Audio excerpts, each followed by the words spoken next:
N Balagopal പ്രസംഗത്തിനപ്പുറം പ്രവർത്തിയിൽ വിശ്വസിക്കുന്ന ഒരു ധനകാര്യ മാനേജ്മെന്റ് വിദഗ്ധനാണെന്ന് തന്നെയാണ് കഴിഞ്ഞ 5 വർഷത്തെ കേരളത്തിന്റെ അനുഭവം. ഫണ്ടുകളൊക്കെ തടഞ്ഞുവെച്ചും കടമെടുപ്പ് പരിധി വെട്ടിക്കുറച്ചുമൊക്കെയുള്ള കേന്ദ്ര സർക്കാരിന്റെ ഞെരുക്കത്തിനിടയിലും ട്രപ്പീസ് കളിക്കാരനെ പോലെ വരവും ചിലവും കടവും ഒക്കെ ബാലൻസ് ചെയ്യും വിധം ബജറ്റുകൾ അവതരിപ്പിക്കാൻ എൻ ബാലഗോപാൽ ഇതുവരെ സാധിച്ചിരുന്നു എന്നാണ് വിലയിരുത്തപ്പെടുന്നത്. ക്ഷേമ പെൻഷനുകൾ മുടങ്ങാതെ നൽകാനും അതേപോലെ ആരോഗ്യ വിദ്യാഭ്യാസ മേഖലയെ താങ്ങി നിർത്താനും അടിസ്ഥാന സൗകര്യ വികസനത്തിനും അതിദാരിദ്ര്യ നിർമ്മാർജ്ജനത്തിനും ഒക്കെ എവിടെ നിന്നൊക്കെയോ പണം വീതിച്ചു നൽകി ആഭ്യന്തര നികുതി വരുമാനം ഉയർത്താനായതിൽ വിമർശനവും പ്രശംസയും ഏറ്റുവാങ്ങിയിട്ടുണ്ട്.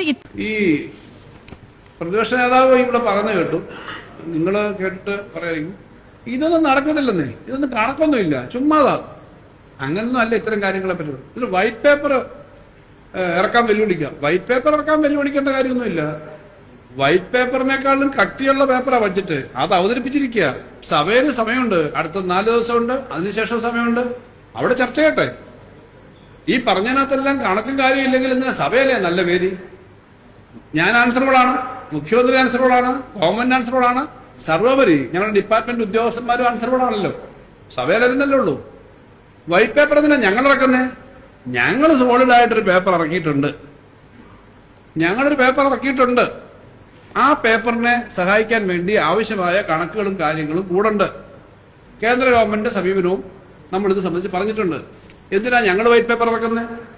സോ ഈ പേപ്പറിന്റെ അടിസ്ഥാനത്തിൽ പ്രതിപക്ഷത്തിന് പറയാം, ഭരണപക്ഷവും പ്രതിപക്ഷമെല്ലാം ചർച്ച ചെയ്യുമല്ലോ.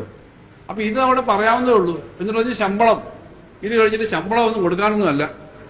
കഴിഞ്ഞ പ്രാവശ്യത്താണല്ലോ പറഞ്ഞു, ജനങ്ങൾക്കറിയാം ശമ്പളം കൊടുക്കാവുന്നവരെയാണ് അവരെ ഏൽപ്പിച്ചത്. ഞങ്ങളെ സംബന്ധിച്ച് കേരളത്തിന്റെ ചരിത്രത്തിൽ ആദ്യമായി കഴിഞ്ഞ പ്രാവശ്യമാണ് തുടർച്ച ഉണ്ടാവുന്നത്. ഇപ്പോ ബഡ്ജറ്റ് അവതരിപ്പിക്കുമ്പോഴൊക്കെ സർക്കാരിന്റെ ഒരു കാഴ്ചപ്പാടെന്തായിരിക്കും? തുടർച്ച ഉണ്ടാവും, അല്ലാതെ ഇട്ടിട്ട് ഓടാനല്ല. തുടർച്ച ഉണ്ടാവും, നടത്താൻ പറ്റുന്ന കാര്യങ്ങളെ ഇനി പറഞ്ഞിട്ടുള്ളൂ, ചെയ്യാവുന്ന കാര്യങ്ങളെ പറഞ്ഞിട്ടുള്ളൂ, പറയുന്ന കാര്യങ്ങൾ ഈ ഗവൺമെന്റ് ചെയ്തിട്ടുണ്ട്. അപ്പൊ ആ ആറ്റിറ്റ്യൂഡിലാണ് ഞങ്ങൾ കാണുന്നത്. അതുകൊണ്ട് അങ്ങനെ പറയുന്നത് ശരിയല്ല. നിങ്ങൾ വൈപ്പ് ചെയ്തെല്ലാം നടക്കാനല്ല, അത് ശരിയല്ല. കാരണം ഇതെല്ലാം ഒരു വിശ്വാസ്യതയുടെ പ്രശ്നമാണ് പറയുന്നവരുടെ. ഞാൻ അത്രേ പറയുന്നുള്ളൂ.